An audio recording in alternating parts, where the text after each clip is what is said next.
Shalom peuple de Dieu, que le Seigneur vous bénisse. Shalom épouse de Christ du monde entier. Et nous sommes contents de vous avoir sur cette petite tranche spéciale où nous allons faire un peu la mise au point du voyage missionnaire du révérend Élie Missengue à Mbujimayi. Et nous sommes tellement intéressés de voir ce que Dieu a pu faire au travers de son ministère là-bas, de son passage. Et nous voulions en parler avec lui. Et donc nous sommes ici à l'église Zorobabel Tabernacle, son église à lui. Et nous voulions en tout cas l'avoir avec nous pour vous poser quelques questions. Ici à la présentation, c'est votre frère Freeman Mikanda. Et derrière la petite caméra, il y a le frère Hector qui est là, qui assure en tout cas la prise de vue. Et sans plus tarder, nous invitons l'homme de Dieu, le révérend Élie Missengue. Vous pouvez venir, homme de Dieu. Et nous vous recevons sur notre modeste plateau. Shalom, pasteur, que Dieu bénisse. Amen. Et nous sommes contents, comme nous venons de les présenter, de vous recevoir au milieu de nous, parce que nous sommes vraiment intéressés. Nous n'avons pas voulu laisser ça comme ça, par rapport à votre dernier voyage ici à Mbujimayi que vous venez d'effectuer. Nous avons vu que récemment vous avez fêté le 5 ans de l'église Zorobabel Tabernacle, où un grand ancien de la ville de Kinshasa, le pasteur Amissi Mwanangoyi, était là et les choses se sont tellement bien passées. Mais aussitôt fini, vous êtes vite parti en Mbujimayi. Et d'emblée, pour commencer, nous voulons d'abord savoir, est-ce que vous êtes parti par vous-même? C'était une manière de vous donner vacances? Ou c'était suite à une invitation et comment c'était? En tout cas, frère Freeman, que Dieu vous bénisse. Amen. Pour la question. Mon voyage en Mbujimayi, c'était par l'invitation de certains pasteurs qui voulaient que je parte un peu là-bas. Bon, c'était aussi le temps de Dieu. Dieu avait parlé que je devais effectuer un voyage. Et dans ce voyage-là, il devait accomplir de grandes choses. Raison pour laquelle quand on a fini à fêter les 5 ans de l'existence de l'église, brusquement je suis allé en Mbujimayi et j'ai fait là-bas presque un mois avec quelques jours. Donc c'était la volonté parfaite du Seigneur. Comme le prophète dit, le voyage missionnaire c'est la volonté parfaite. Ça c'est un peu ça. C'est très bien, ça me réjouit parce qu'on commençait à voir, mais bon, juste après les 5 ans, le pasteur ne se voit plus, il est parti, est-ce que c'est en vacances et tout ça. Et puis après, ça prend un temps, ça prend un mois et tout ça. Mais avant d'abord d'entamer le voyage, à un certain moment, on a eu une petite histoire, une petite anecdote. Vous étiez parti, on pensait que vous étiez parti, mais vous êtes encore revenu. Et qu'est-ce qui s'est passé? Vous étiez parti comme si à 2 fois, à 2 reprises, vous êtes parti et puis vous êtes revenu. Qu'est-ce qui s'était passé exactement pour que vous ne puissiez pas partir la première fois quand vous êtes parti? La première fois, j'ai raté le vol. Il y avait un service que je devais faire à Mbujimayi sur l'imposition de mes parents, un peu sur le Saint-Esprit. Alors quand je suis allé, j'ai raté les vols. Bon. En ratant le vol, j'ai compris que ce n'était pas le temps de Dieu. C'est après maintenant que je suis allé en Mbujimayi. Je suis arrivé en Mbujimayi le 26 mai. Je crois que c'est un peu ça. Dieu soit loué. Et quelque part, autant vous dites, c'était le temps de Dieu. Dieu a voulu que ce ne se passe de cette façon. Et le diable ne pouvait pas faire échec à ces voyages-là parce que Dieu avait déjà déclaré que vous puissiez partir. Et ça, c'est une très bonne chose. Et nous allons poursuivre notre entretien. Et maintenant, une fois arrivé là-bas, à Mbujimayi, comment a été l'accueil des enfants de Dieu, de ces serviteurs de Dieu qui vous ont invités? Comment ça s'est passé? Relatez-nous un peu comment vous avez vécu ça. Oui. Mon arrivée en Mbujimayi, c'était vraiment bien. J'ai vu comment les enfants de Dieu de Mbujimayi m'ont accueilli. Donc il y avait le pasteur Sylvain de la gloire de la Shekinah, le pasteur Timothée du Cana Tabernacle, le pasteur Isaac Ntumba, il y a eu aussi le pasteur Mardoché. J'étais vraiment le bienvenu. J'ai vu comment l'accueil était chaleureux. C'était bien. J'étais vraiment le bienvenu. C'est ce qui a fait qu'il y ait un peu de miracles qui s'est un peu produit là-bas. J'étais le bienvenu. les gens m'ont accueilli. J'ai vu vraiment les croyants de Mbujima, ils m'ont accueilli. En tout cas, dès lors que Dieu bénisse tous les serviteurs de Dieu de Mbujima. Oui, nous saluons, que Dieu bénisse vraiment beaucoup. Il bénisse aussi les croyants de Mbujima. Amen. Et c'est vraiment une bonne chose. Et quand les dons de Dieu trouvent sa place, et c'est ce qui nous permet de pouvoir s'exercer facilement. Voilà pourquoi nous allons arriver sur ce point-là, là où Dieu a accompli de grandes choses là-bas. En tout cas, on a entendu beaucoup de grandes choses et nous allons y arriver. Et quand vous êtes arrivé là-bas, vous êtes directement allé en campagne où vous avez commencé à sillonner un peu les églises, c'était comment? Non, quand je suis arrivé en Mbujima, il y a eu un pasteur, c'est le pasteur Sylvain qui a organisé 3 jours de réunion de réveil, dont les 3 jours là c'est moi qui étais l'intervenant, on a prêché. Il y a eu même des âmes qu'on a gagnées en Christ, même dans tous les 3 jours là, il y a eu même des témoignages, il y a eu même d'autres frères qui ont témoigné sur place. Ils étaient vraiment guéris. C'est après là-bas que j'ai commencé à sillonner dans d'autres églises. Vous êtes allé d'une invitation à une autre. Et les gens ne faisaient que vous réclamer. Il y a eu même d'autres invitations que je n'ai pas pu répondre comme j'étais vraiment épuisé, tellement fatigué. Alors, mais quand même c'était bien. Il y a eu quelques églises que je prêchais là-bas. Et d'après les nouvelles, c'est comme si toute l'église voulait vous avoir. Effectivement, il y a eu même des appels que je refusais. Il y a eu beaucoup de pasteurs qui voulaient que je prêche dans leur église, mais je ne pouvais pas satisfaire à tout le monde. Quand même, il y a certaines églises que je prêchais qui ont quand même aussi vu la main de Dieu. Mais les autres, là, je les ai promis qu'après, on pourra faire un bon programme. En tout cas, Dieu soit loué pour ça. Soit loué. Et nous voulions vous laisser nous relater un peu par rapport à votre passage là-bas, votre parcours. Parce que nous nous sommes entretenus avec vous dans les secrets. Vous nous avez dit qu'il y a des choses même que Dieu a faites qui vous a même étonné vous-même. Donc en rentrant à votre église ici, là où nous sommes, vous avez fait des déclarations fortes, pasteur. Vous avez dit que nous avons Dieu et puis nous les cachons. Or Dieu, on ne les cache pas. Nous devons les présenter. C'est même la raison pour laquelle nous avons voulu faire cette émission, pour pouvoir dire aux gens que notre Dieu est un Dieu réel, est un Dieu vivant. Et nous vous laissons en tout cas l'occasion de vous parler de ce que vous avez vu vous-même Dieu faire au travers de votre ministère. En tout cas, merci frère Freeman pour cette parole. Je crois, j'étais en Mbujima, il y a eu vraiment des miracles qui se passaient. Je crois là c'est au paradoxe, tabernacle chez Pasteur Isaac, 3 aveugles qui ont vu sur place. Il y a même des photos, j'ai certaines vidéos ici avec moi. Il y a eu même une maman qui n'entendait pas bien sur place. Il y a eu même des gens qui ont marché sur place. Les douleurs sont parties. Il y a eu des grands miracles. Moi-même, j'étais étonné de la manière dont Dieu a opéré le miracle là-bas. Alors, c'est pourquoi vous avez posé la question, pourquoi j'ai fait une déclaration disant qu'ici on cache. Oui, ici à Kinshasa, on cache Dieu. En tout cas, j'ai vu comment le Dieu de Branham a opéré le miracle.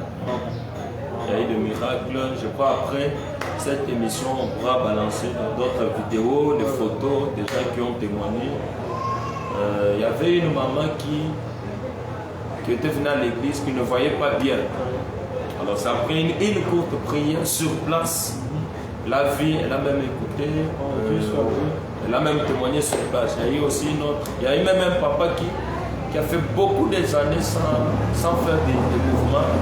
Donc il sentait tous les mots. Il a fait beaucoup de douleurs. Après la prière, il a aussi témoigné. Il y a un enfant qui avait un problème de lait sur place, à la présence de sa maman. Je priais sur place, l'enfant a découvert la vie. En tout cas, il y a eu beaucoup de miracles. En tout cas, Dieu s'est vraiment glorifié en Mbujima. Je crois même les gens qui nous suivent, si vous avez des familles en Mbujima, demandez, vous allez écouter un peu les échos de ce que le Dieu a accompli là-bas. Le Dieu de Branham a accompli là-bas. En tout cas, c'est pourquoi on a voulu faire un peu cette émission. Nous ne sommes pas dans le temps de cacher Dieu. Parce que le saint prophète nous a dit, même si je pars, mon Dieu n'ira pas avec moi. En tout cas, nous devons garder le Dieu de William Branham. Je crois même ici aux Zorobabel, il y a beaucoup de miracles. Il y a beaucoup de miracles.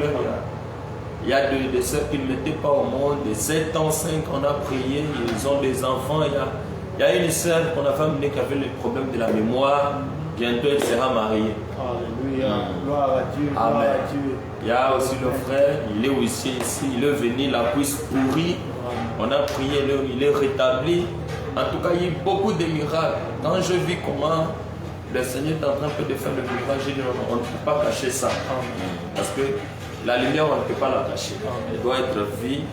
En tout cas, j'ai voulu qu'on fasse un peu ces émissions. Je demande aussi aux enfants de Dieu qui nous suivent de vouloir prier pour nous.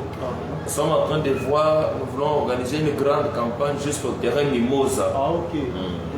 Ok, ça prend beaucoup d'argent, il nous faut un peu de moyens. En tout cas, nous voulons montrer aux gens que le Dieu de la Bible n'est pas encore mort, il vit encore. C'est pourquoi ça sera une grande campagne, il y aura beaucoup de serviteurs de Dieu. On pourra faire cette campagne en plein air. Ça va passer un peu dans des télévisions, on aura encore à faire des émissions sur ça. Parler un peu comment Dieu va opérer des miracles. Je crois que c'est ça. En tout cas, Dieu a opéré des miracles. Moi-même, je vis. Il y a même d'autres miracles qui, quand je parle, ça me dépasse. Vu ce que le Seigneur a fait, ça me dépasse. En tout cas, je dis gloire au Seigneur. Gloire à Dieu. Je dis gloire au Seigneur pour ce qu'il a fait, la fin finale. En tout cas, les miracles sont nombreux, on ne saura pas tout dire. Oui, mais merci beaucoup, révérend. Merci. En fait, ça fait partie des choses qui nous ont beaucoup marqué. Parce que nous avons, comme le révérend vient de dire, nous avons des vidéos, nous avons des témoignages des gens. Et je crois que nous allons vous balancer cela à un certain moment. Vous allez suivre ça même sur notre chaîne ici. Et nous voulions d'abord parler avec le pasteur lui-même et voir comment ça s'est passé là-bas. Mais le révérend, dites-nous un peu de tout ce que vous avez dit là. Quel est, en tout cas, le témoignage qui vous a le plus frappé? En tout cas, ce qui vous a vraiment frappé, vous êtes dit, mais ce qui vous a convaincu de dire même aux gens que nous avons Dieu et nous le cachons. Parce que là, quand la chose s'est arrivée, vous êtes dit, ça c'est même pas moi, ça il n'y a que Dieu qui puisse faire ça. En tout cas, merci frère Frémin. Ce qui a fait que je puisse un peu parler comme ça, vous savez, Dieu fait, même s'il y a beaucoup de miracles que Dieu est en train de produire. Je crois que j'ai lu une citation là où Frère Branham dit que quand je pars à l'autre mer, il y a de grandes choses qui s'opèrent. Quand un aveugle ou un boiteux voit l'autre boiteux jeter le béquille, lui aussi peut jeter aussi le béquille sur place. Donc l'action a une réaction. En tout cas, quand j'ai vu comment il y a eu beaucoup de miracles qui je n'ai pas parlé ici, il y a même des appels que je suis en train de recevoir après. Il y a eu des gens qui étaient guéris, il y a eu beaucoup de guérisons. En tout cas, quand j'ai vu ces choses-là, j'ai compris nous avons l'orbille, mais on ne sait pas comment l'exposer. C'est pourquoi j'ai voulu, nous ne sommes plus dans le temps de cacher ce que Dieu est en train de faire. Parce que on ne peut pas faire la publicité pour Dieu, il faut que Dieu lui-même fasse sa propre publicité. En tout cas, ma prière est que le même Dieu qui a opéré des miracles en Mbuji Mayi, il le fasse ici à Kinshasa. C'est pourquoi nous prions pour que, en tout cas, nous comptons sur vos prières. Ça sera vraiment une grande campagne en plein air. On aura encore à faire appel aux malades, leur dire que le Dieu de la Bible guérit encore. Amen.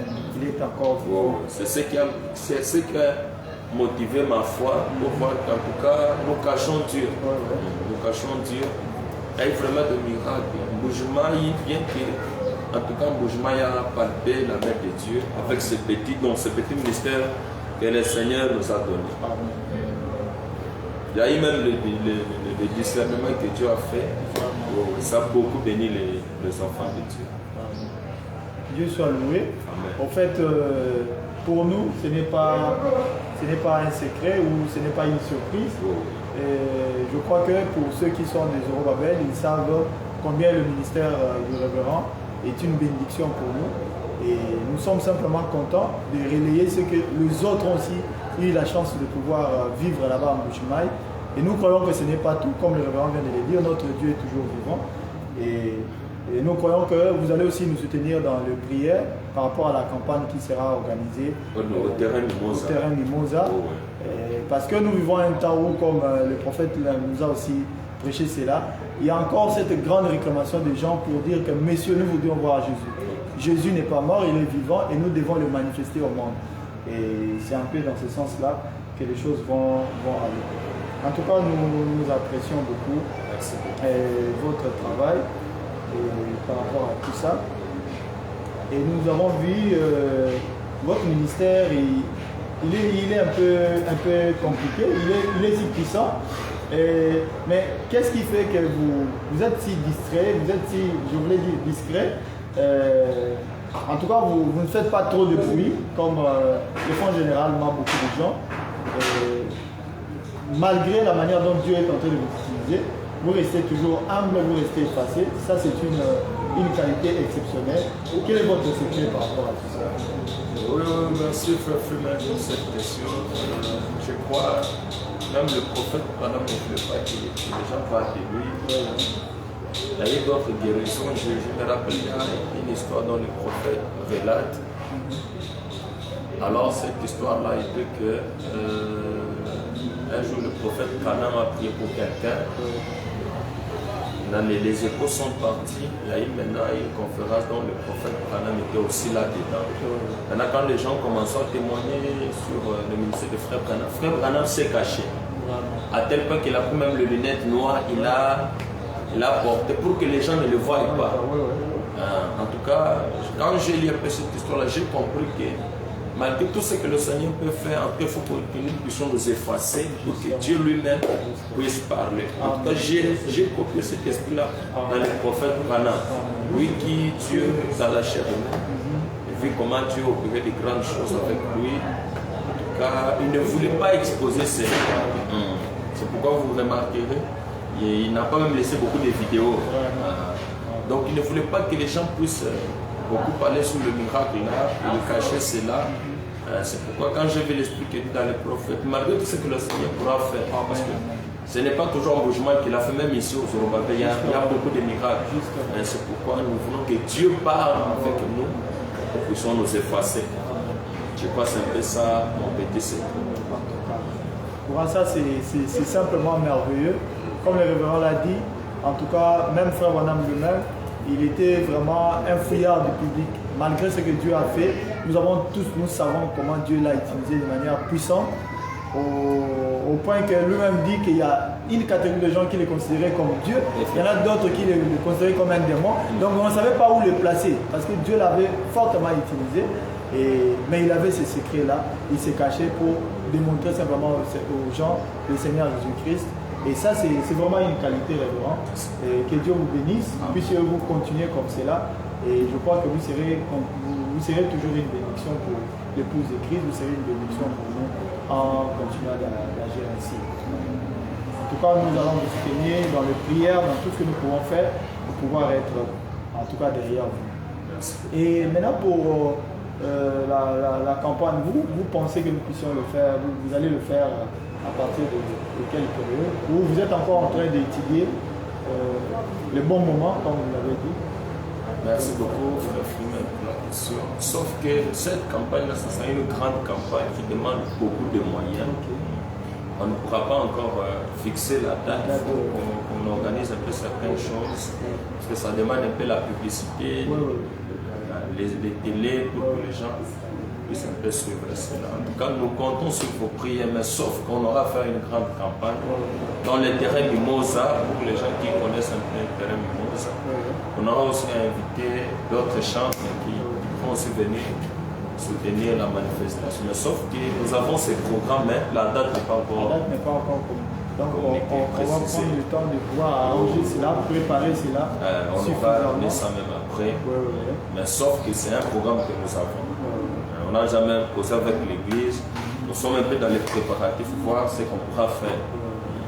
Parce que je crois. Oui, excusez un peu. Allez-y. Même ici, il y a même des résurrections. Voilà.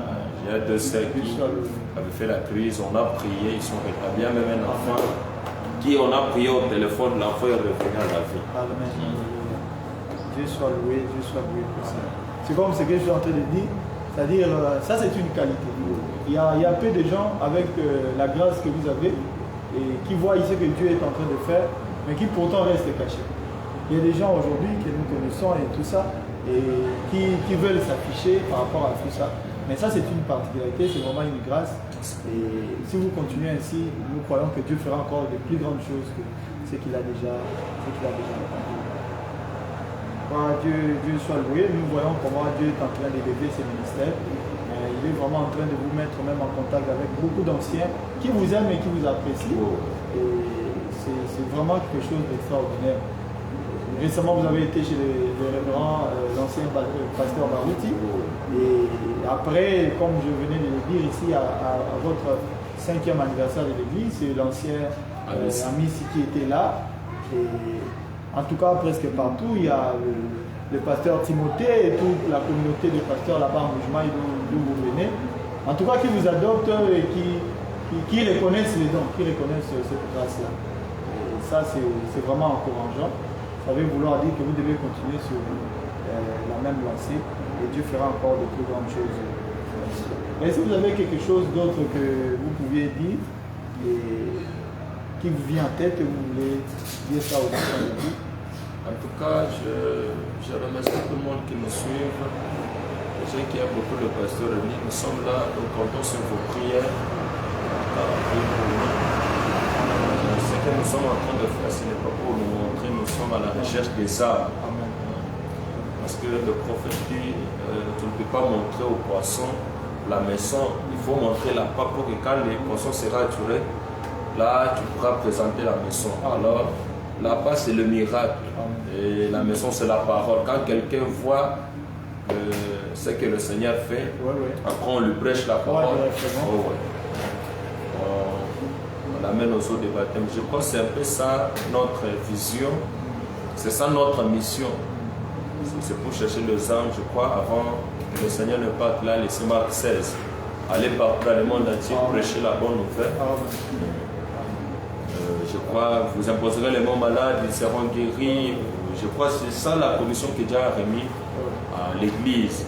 Nous sommes aussi en train de poursuivre avec cette chose-là. En tout cas, frère Fumé, je suis content que le Seigneur vous bénisse, que Dieu bénisse nos téléspectateurs, les gens qui étaient connectés à cette émission.